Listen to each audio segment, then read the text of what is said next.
Imaginez la scène. Vous payez chaque mois un abonnement fibre premium à prix d'or chez Orange, Free, Bouygues ou SFR. Sur la brochure, on vous a promis des débits astronomiques, du 1 giga, voire du 8 gigas par seconde.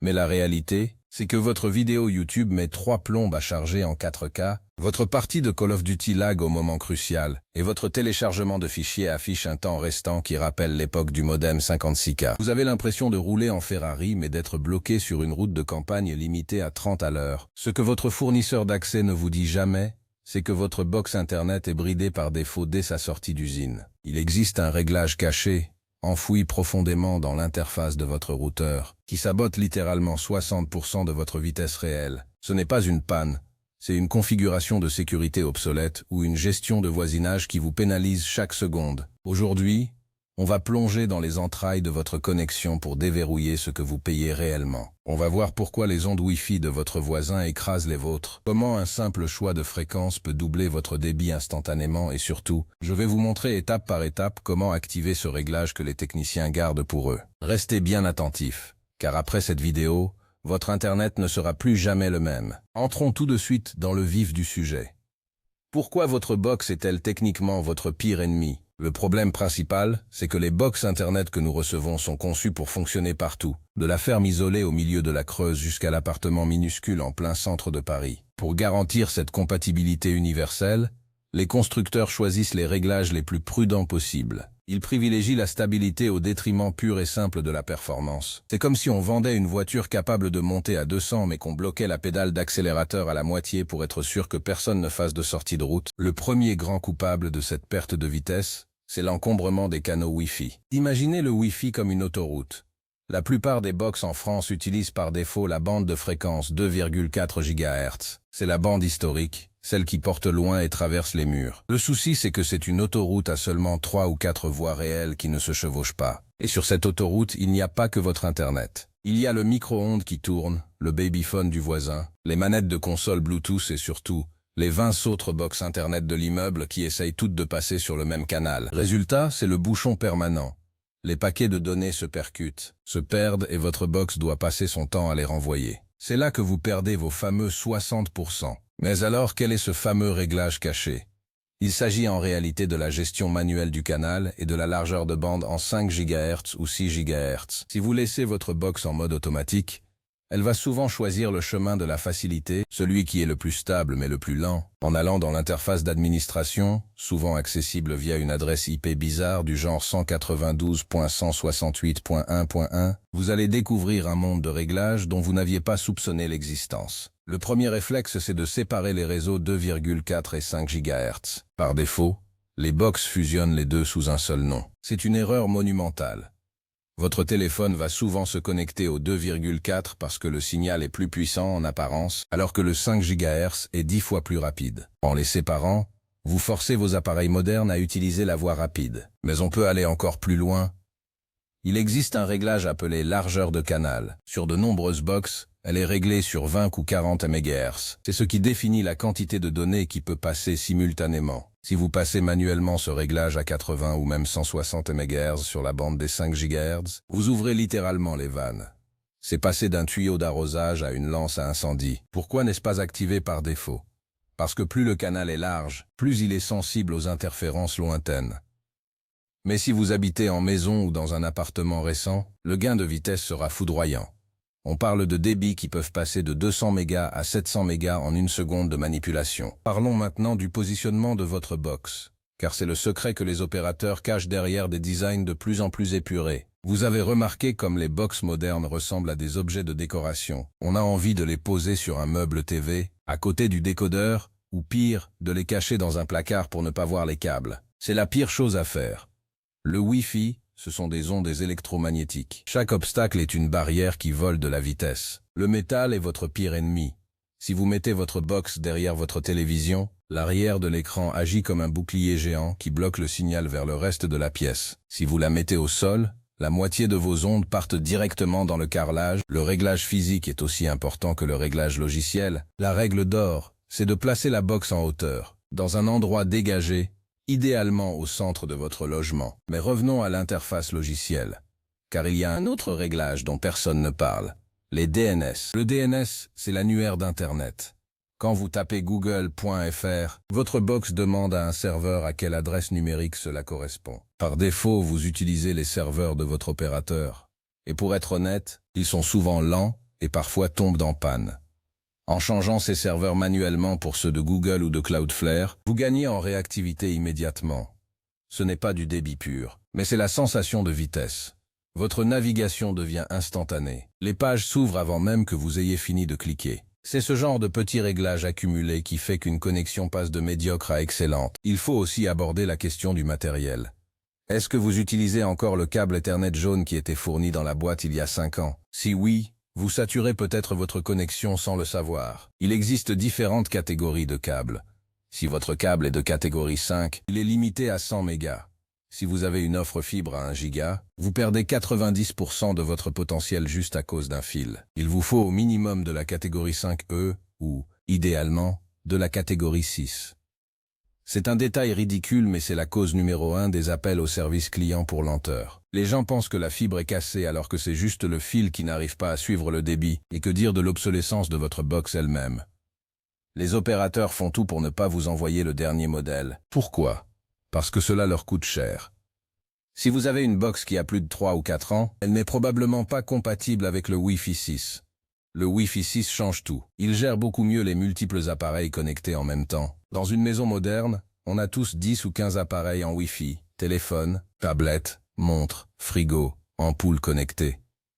Une vieille box s'étouffe sous la demande. Elle essaye de parler à tout le monde en même temps mais finit par ne parler à personne correctement. Parfois, le meilleur réglage caché, c'est d'appeler son opérateur, de se plaindre de la lenteur et d'exiger l'échange gracieux vers la dernière génération. C'est une bataille psychologique, mais elle en vaut la peine. Un autre point crucial, c'est la pollution par les appareils tiers. Saviez-vous que certains appareils électriques dans votre cuisine peuvent littéralement éteindre votre Wi-Fi? Le micro-ondes travaille précisément sur la fréquence de 2,4 GHz. S'il est mal isolé, chaque fois que vous faites chauffer votre café, votre connexion Internet s'effondre. C'est un secret de polichinelle chez les installateurs, mais il n'y a pas que lui. Les vieux halogènes, les alimentations de mauvaise qualité, ou même certains moteurs d'ascenseur peuvent générer des bruits électromagnétiques qui saturent votre routeur. C'est pour cela que forcer le passage sur la bande des 5 GHz est capital. Elle est beaucoup moins sensible à ces bruits domestiques. Parlons de la sécurité. On vous dit de mettre un mot de passe compliqué, de choisir le cryptage WPA2 ou WPA3. C'est bien. Mais saviez-vous que le type de cryptage influe sur la vitesse? Certains anciens protocoles comme le TK-IP brident votre vitesse à 54 mégas, peu importe la puissance de votre fibre. Si votre box est réglée en mode compatibilité avec les vieux appareils, elle va utiliser ce protocole lent pour être sûre que votre vieil ordinateur de 2005 puisse se connecter. En faisant cela, elle sacrifie la vitesse de votre iPhone tout neuf. Le réglage idéal est de forcer le mode AES uniquement. C'est un réglage de sécurité qui permet aussi de débloquer les pleins débits du Wi-Fi moderne. Beaucoup d'utilisateurs font aussi l'erreur d'utiliser des répéteurs Wi-Fi bas de gamme achetés au supermarché. Un répéteur Wi-Fi classique, s'il n'est pas de type mesh, divise votre débit par 2 dès le départ. Pourquoi? Parce qu'il doit utiliser la moitié de sa capacité pour écouter la box et l'autre moitié pour vous répondre. C'est comme si vous parliez à quelqu'un qui doit répéter chaque phrase que vous dites avant d'écouter la suite. C'est épuisant et c'est lent. Si vous avez des problèmes de portée, oubliez les répéteurs à 20 €. Passez sur un système mesh ou utilisez des boîtiers CPL de haute qualité, même si le câble direct reste le roi absolu. Un réglage souvent oublié mais terrible pour votre vitesse, c'est le Quality of Service ou QoS. Sur certaines box, ce réglage est censé prioriser le trafic. Par exemple, il donne la priorité à la télévision sur l'ordinateur. Le problème, c'est que les processeurs à l'intérieur des box Internet sont souvent assez faibles. Calculer cette priorité en temps réel demande une énergie monumentale à la box. Souvent, en désactivant simplement le QoS, vous libérez de la puissance de calcul pour le transfert de données pures et vous voyez votre débit grimper. C'est paradoxal, mais l'outil censé améliorer votre expérience finit souvent par la ralentir parce qu'il n'est pas assez performant pour l'offre fibre que vous avez. Il faut aussi se méfier des switches Internet bon marché. Si vous avez besoin de plus de ports Ethernet et que vous branchez un petit boîtier acheté pas cher à la va-vite, assurez-vous qu'il soit bien gigabit. Il se vend encore des tonnes de switches limités à 100 mégas dans les rayons des grandes surfaces. C'est un piège classique. On branche tout. On voit que les lumières clignotent, on se croit protégé, et on se retrouve avec 60% de pertes sans comprendre pourquoi. La technologie avance plus vite que les stocks des magasins. Soyez vigilants. Revenons sur le réglage du canal. Si vous habitez dans une zone très dense, comme à Paris ou Lyon, utiliser une application de scan Wi-Fi sur votre téléphone est indispensable. Ces applications vous montrent graphiquement l'occupation des ondes autour de vous. Vous verrez que tout le monde est sur le canal 1, 6 ou 11. Si vous trouvez un canal libre ou moins chargé et que vous le réglez manuellement dans votre box, vous allez ressentir une différence immédiate. C'est comme si vous aviez enfin votre propre voie réservée sur l'autoroute pendant que les autres sont pare-choc contre pare-choc. Les box essaient de le faire automatiquement mais elles le font mal, souvent une seule fois au démarrage. Si votre voisin allume sa box après vous, elle peut s'installer sur votre canal et vous polluer sans que votre box ne réagisse. Il y a aussi une vérité que les opérateurs ne crient pas sur les toits. Le peering, c'est la manière dont votre opérateur est connecté aux grands sites comme Netflix, YouTube ou Twitch.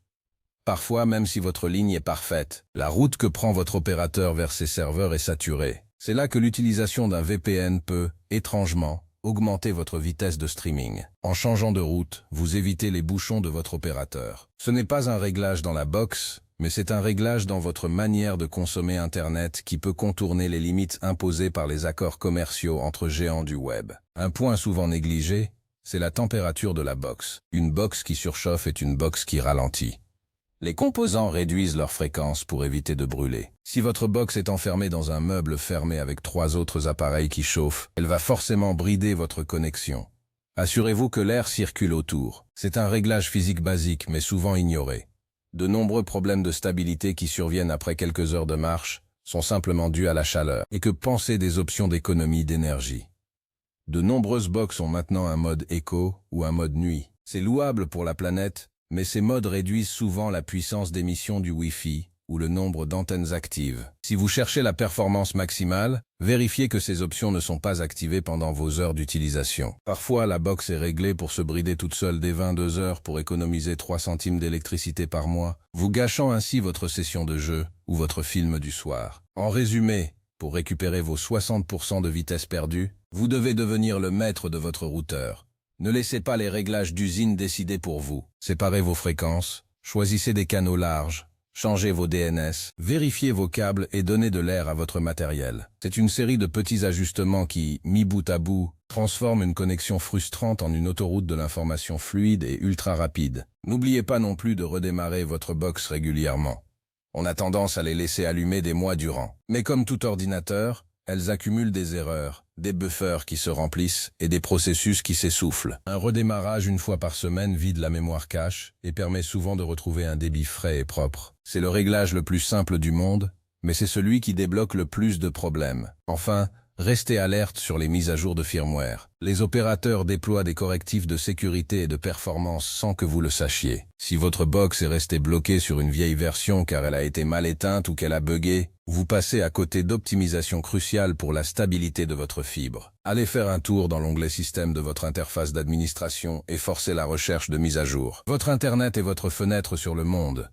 Ne la laissez pas être entravée par des réglages médiocres hérités du passé. En prenant 10 minutes pour configurer correctement votre box, vous honorez le prix que vous payez chaque mois. La technologie fibre est merveilleuse, mais elle a besoin que le dernier maillon de la chaîne, votre box chez vous, soit à la hauteur.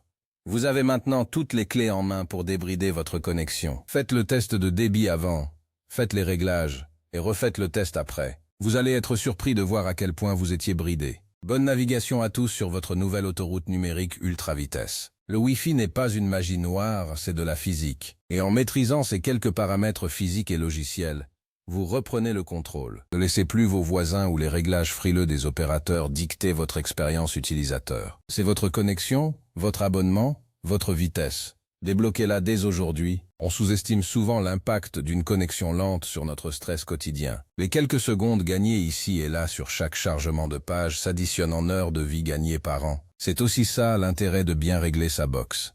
Il est temps d'arrêter de se contenter du minimum. On vit dans une ère de l'immédiateté, et avoir une fibre bridée est une hérésie technologique. Prenez le temps de regarder derrière votre box, de vous connecter à son interface et de questionner chaque option. C'est en étant curieux et exigeant que l'on obtient le meilleur de ce que la modernité nous offre. Votre box peut beaucoup plus que ce qu'elle vous montre par défaut. Allez chercher cette puissance cachée.